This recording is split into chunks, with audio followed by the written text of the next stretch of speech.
Bonsoir à tous, bienvenue à cette session extraordinaire du Conseil municipal de l'Anse-Saint-Jean, ce 11e jour du mois d'avril 2023. Donc, j'aurais besoin à ce moment-ci d'une proposition pour l'ouverture de la séance, proposée par M. Yvan Côté, appuyé de M. Carl Brassard. Merci, monsieur. Donc, au point 2, lecture et adoption de l'ordre du jour. Je vais demander à M. Desbiens de nous en faire lecture, s'il vous plaît. Oui. Alors, au point 1, ouverture de la séance. Point 2, lecture et adoption de l'ordre du jour. Au point 3, les sujets à l'ordre du jour. 3.1, assemblée publique de consultation pour la présentation des règlements d'urbanisme numéro 23404, 23405, 23406 et 20... ça devrait être 23407. Là, on a une petite coquille. Ensuite, à 3.2, adoption du deuxième projet de règlement numéro 23404 relatif à la démolition d'immeubles. 3.3, adoption du deuxième projet de règlement numéro 23405 modifiant le règlement de plan d'urbanisme numéro 19352 pour tenir compte de l'adoption du règlement relatif à la démolition d'immeubles eu égard aux immeubles patrimoniaux. 3.4, adoption du deuxième projet de règlement numéro 23406 modifiant le règlement du zonage numéro 19353 pour tenir compte de l'adoption du règlement relatif à la démolition d'immeubles. Et à 3.4, adoption du deuxième projet de règlement numéro 23407 modifiant le règlement sur les permis et certificats numéro 19356 pour tenir compte de l'adoption du règlement relatif à la démolition d'immeubles. Au point 4, on a une période de questions et au point 5, fermeture de la séance. Il y avait, je crois, un autre petit coquille. Là. Il y a deux fois 3.4, donc ça serait 3.4 et 3.5. C'est bien ça? Parfait. Merci, M. Desbiens. Donc, ça me prendrait une proposition pour adopter l'ordre du jour, proposé par M. Daniel Boudreau, appuyé de M. Michel Boudreau. Merci. Donc, point 3, les sujets à l'ordre du jour. 3.1, assemblée publique de consultation pour la présentation des règlements d'urbanisme numéro 23404, 23405, 23406 et 23407. Et à ce moment-ci, je vais passer la parole à Mme Valérie Gagné, qui est notre urbanisme à la municipalité, pour vous faire la présentation. Merci, Monsieur le maire. Dans le fond, moi, c'est la première fois que je fais une séance publique, que je m'adresse aux citoyens. Donc, je vais me présenter. Valérie Gagné, je suis inspectrice en bâtiment et en environnement pour la municipalité de l'Anse-Saint-Jean depuis juin 2022. Je suis rentrée en poste en juin 2021 en tant qu'adjointe aux travaux publics. J'ai étudié en inspection en bâtiment, donc c'est ça. Moi, je suis native de l'Anse-Saint-Jean, donc c'est une belle fierté pour moi que de faire respecter le règlement dans ma municipalité natale. Donc, c'est ça. Si vous avez des questions concernant l'urbanisme, les travaux de rénovation, les demandes de permis, les demandes d'information, zonage, vous pouvez communiquer avec moi à la municipalité. Donc, on va y aller maintenant avec la présentation du nouveau règlement de démolition. La présentation va aller comme suit. Je vais vous présenter le règlement de démolition qui, par le fait même, vient modifier le plan d'urbanisme, le règlement de zonage et le règlement sur les permis et certificats. La définition de démolition par le sens du règlement est le démantèlement, le déplacement ou la destruction complète ou partielle d'un immeuble. Le déplacement fait partie, est considéré comme une démolition. Et la destruction partielle d'un immeuble, là, on veut dire par partielle, dans le fond, c'est 50% de la valeur du bâtiment. On parle pas de superficie, on parle de valeur monétaire du bâtiment. Là. Donc, ça prend un évaluateur qui vient dire, bon, la structure vaut tant, donc il faut détruire seulement la moitié de sa valeur. Les objectifs du règlement, dans le fond, le règlement, si on adopte ce règlement-là, c'est parce qu'il y a une loi qui a été passée au niveau de la loi de l'aménagement et l'urbanisme. Le règlement relatif à la démolition d'immeubles a pour but de régir la démolition de certains immeubles conformément aux articles 148.0.1 à 148.0.26 de la loi sur l'aménagement et l'urbanisme et à l'article 141 de la loi sur le patrimoine culturel. Il vise à protéger un bien culturel ou qui représente une valeur patrimoniale. Il protège aussi les locataires là, de ceux qui habitent ces immeubles-là. Les immeubles là, qui sont assujettis, vous allez voir au cours du PowerPoint, il y a des photos. C'est toutes des photos de patrimoine bâti enregistré là, à la MRC. Donc, toutes les photos que vous allez voir, ça fait partie du patrimoine bâti de notre municipalité. Donc, les immeubles assujettis par le règlement sont toutes les démolitions concernant un immeuble enregistré au patrimoine bâti. Là, vous allez voir la liste un peu plus loin de comment on fait pour savoir si on fait partie du patrimoine bâti. Toute démolition concernant un immeuble situé dans le secteur patrimonial cité, je vais vous montrer, il est situé où aussi plus tard. Un immeuble identifié comme présentant un intérêt historique ou culturel ou situé sur un site d'intérêt historique ou culturel identifié au plan d'urbanisme. Ça, on n'en a pas encore. On a un site archéologique, mais il n'y a pas d'immeuble sur ce site-là présentement, puis il n'y en aura probablement jamais. Mais si, admettons, on découvre un site archéologique, bien, à ce moment-là, on va venir appliquer le règlement. Les immeubles inscrits au patrimoine bâti. À la municipalité de Saint-Jean, on a 48 immeubles inscrits, ce qui représente 24 du patrimoine bâti de la MRC du Fjord du Saguenay. On est les premiers là, de toute la MRC des 13 municipalités. C'est nous qui en a le plus. C'est une belle fierté. C'est pour ça que d'ailleurs que le règlement de démolition est tout aussi important pour la municipalité. Les immeubles, on parle ici d'immeubles, on parle pas juste de résidence, mais on peut parler de croix, de murets, de ponts, de fours à pain. Ils sont comptabilisés et régis aussi par le règlement. Ces immeubles-là peuvent aussi être situés à l'extérieur du secteur patrimonial. C'est pas obligé d'être dans le secteur. Le secteur patrimonial est situé, on part du presbytère. Sur la carte, c'est la zone P1. Là. Le P1, c'est l'édifice municipal.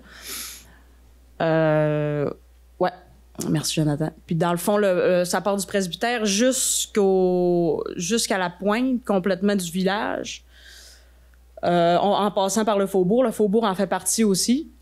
Non. Ouais. H20 est exclu, justement. H20 en fait pas partie, là. Non, H20 qui se trouve être la Providence et de l'Hermine. Ça en fait pas partie. Si on continue le chemin de la Caille, ça en fait partie aussi. Faubourg, après ça, on traverse le pont couvert. La zone A44 est assujettie aussi par le règlement. Jusque Saint-Homme-au-Nord, là, puis on continue ensuite envers le chemin du Cran. Fait que ça, c'est le secteur patrimonial. Le cheminement de la demande, on commence par compléter le formulaire de demande de démolition disponible sur notre site Internet. C'est le même principe qu'un formulaire de demande de permis ou de demande de rénovation, peu importe. Il faut identifier l'emplacement de l'immeuble, le nom du propriétaire, la description des travaux. Ben, les travaux ici, c'est une démolition. Ensuite, on doit fournir les documents exigés ou jugés pertinents par le fonctionnaire. Le fonctionnaire, c'est moi qui reçois les documents. Si je peux juger que ça me prend une évaluation d'un ingénieur pour évaluer si une structure est encore bonne, par exemple, là, je peux l'exiger. Sinon, il y a une liste, avec le formulaire de demande de permis, il y a une liste de documents à fournir obligatoire. Lorsque la demande est jugée complète, elle est transmise au comité de démolition pour analyse. Le greffier trésorier doit afficher un avis public d'au moins 15 jours avant la tenue de la séance du comité. C'est un peu le même principe là, qu'une demande de dérogation mineure. Une copie doit être affichée sur l'immeuble visé à un endroit facilement visible. Les locataires doivent être avisés par courrier recommandé ou certifié que les locataires de l'immeuble, parce qu'il y a des ça peut arriver que l'immeuble soit résidé par des locataires. Donc, les locataires ils doivent être avisés par courrier recommandé qu'il y a une demande d'avis de démolition pour leur habitation.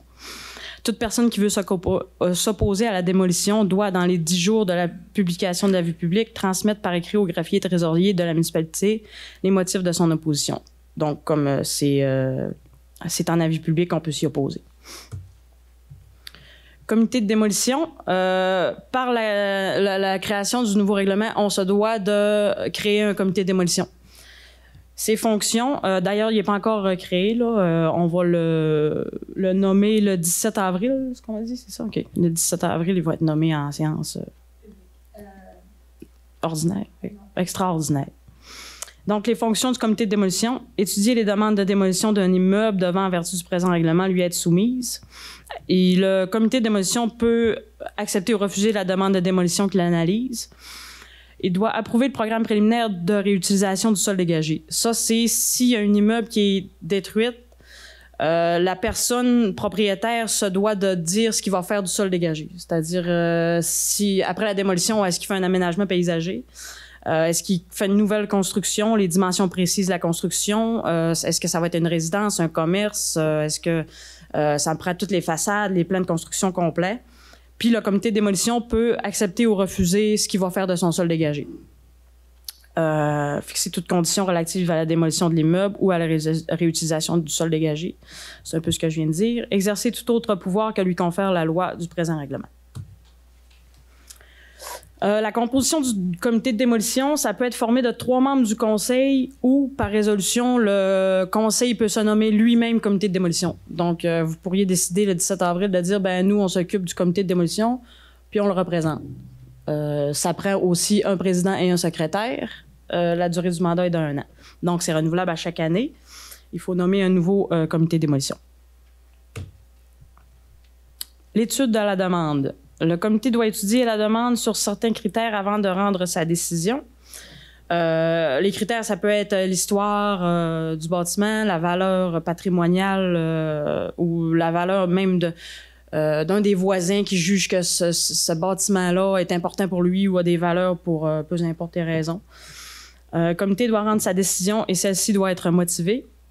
Le comité peut imposer toute condition relative à la démolition de l'immeuble comme un délai dans lequel les travaux de démolition doivent être entrepris, par exemple. Le comité doit transmettre la décision à toute partie en cause par poste recommandé. Les parties en cause, ça peut être les voisins, ça peut être les locataires, ça peut être les propriétaires, toute personne en partie. Toute personne peut, dans les 30 jours de la décision du comité, demander au conseil de réviser cette décision. Le conseil peut confirmer la décision du comité ou rendre une autre décision et celle-ci est sans appel. C'est un peu, dans le fond, comme le CCU, là, le comité d'urbanisme. Nous, on donne une recommandation au conseil. C'est le conseil qui vient prendre la décision. Sauf que celle-ci est sans appel. Si on fait une demande de démolition par rapport à un bâtiment, on ne peut pas venir en déposer une nouvelle pour le même bâtiment. Là. Ça a été refusé, ça va l'être. Ouais. Transmission de la décision. La décision du conseil municipal doit être transmise au ministre de la Culture et des Communications ainsi qu'à la MRC. La MRC peut, dans les 90 jours de la réception de l'avis, désavouer la décision du comité ou du conseil. Donc, c'est vraiment la MRC qui a la décision finale. Elle peut même aller à l'encontre de la décision du conseil si elle juge que le bâtiment ou l'immeuble est d'une importance patrimoniale importante.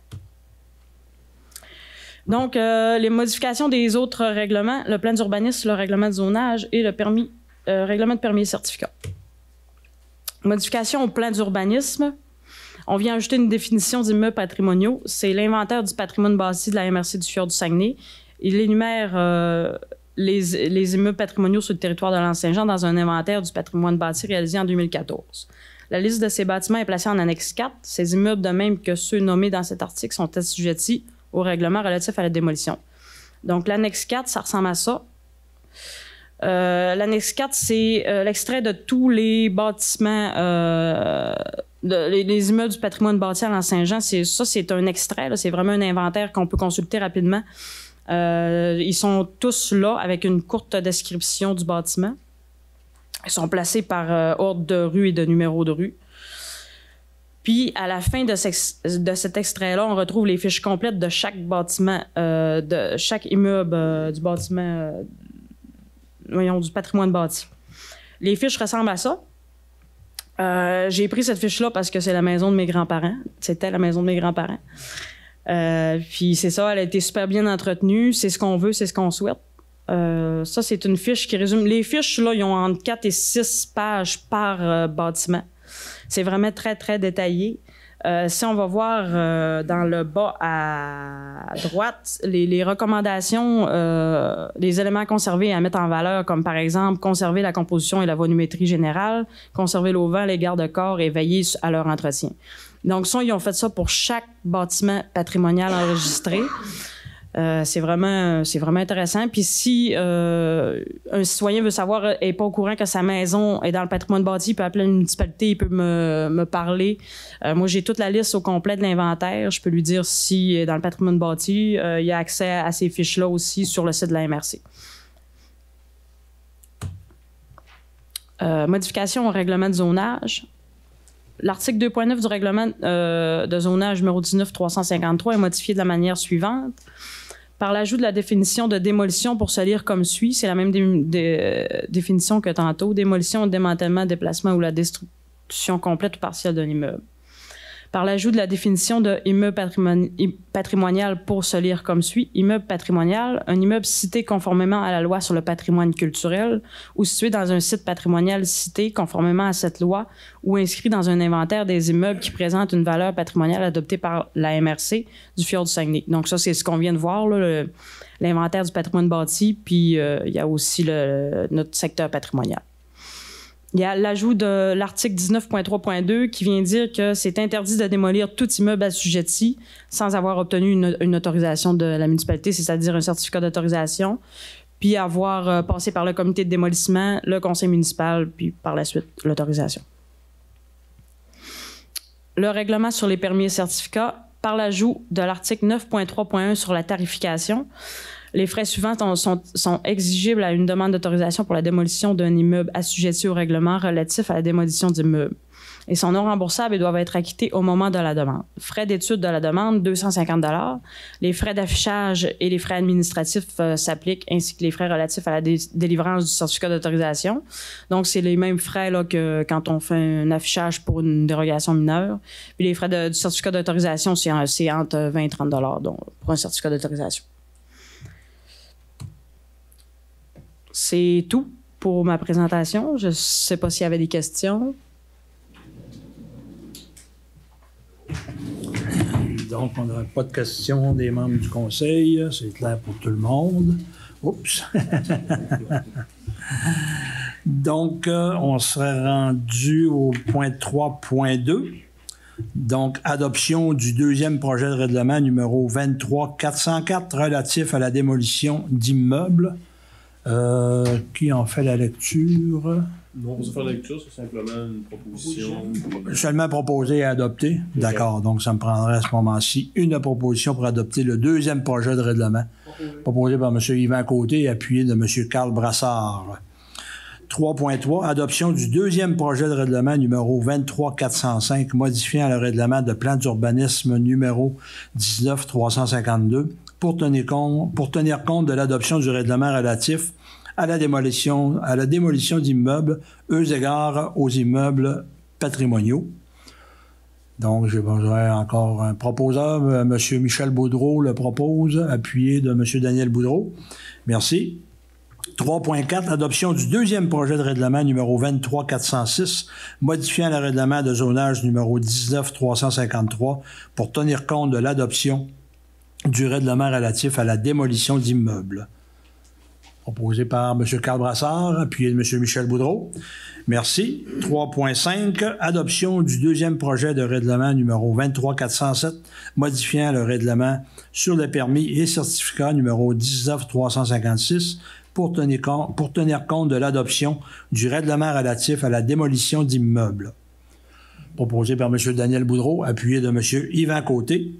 Au point 4, période de questions. Nous n'avons pas de public, donc pas de questions. Au point 5, fermeture de la séance. J'aurais besoin d'un proposeur. Proposé par M. Yvan Côté. Merci à tous et bonne fin de soirée.